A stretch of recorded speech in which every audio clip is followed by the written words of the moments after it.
taariikha dhigan iyo adduun waa dhib iyo farax maxaa dharaaro wacan iyo dad dhibaato soo maray ruuxii ruux ka dhoofo dhayal iyayna kula noqon dhab u fiirsa sheekadan dhacdadan la yaab kale mar waxaa dhacayso dhuunigaad cunaysiyo dhakhtar aad u tegi karin kiro lagugu dhagan yahay uu nooli kaa dhicin jeebkuna dhaawac kaa yahay marna waxaa dhacayso dadka dhoofo waa hore yurubtaa dhex tegay baan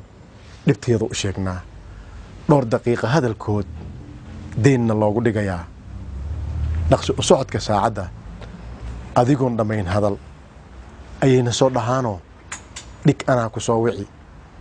taana waa dhaliil kale taa waxaa inoo dheer qalab dhawaqa duubiyo mesaj bay dhigaan guriga fariin baan ku dhaafnaa waan dhugasho daalnaa waxba sooma dhiibaan dhowr maalin dabadeed dahabshiil dhankiisiyo xawaaladahan u dhawaqnaa war magacaygu waa dhibban wax dhaqaalo lacageed ma soo dhigay walaalkay mayay dhahaan xawaaladdu taan waa dhibteen balan baa loo dhigaa qaar dharaar bay farxaanoo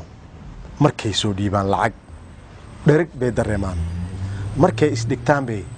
dhacaanoy dhibtoodaan khayladhaan bilaabaan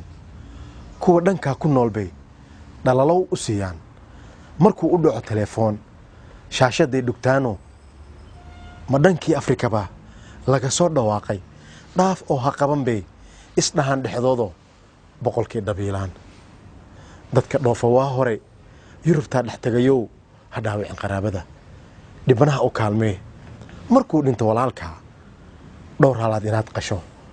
dhigi maysa diintee ilaah haydin dhooree dhaqso waxaa ugu soo dhiib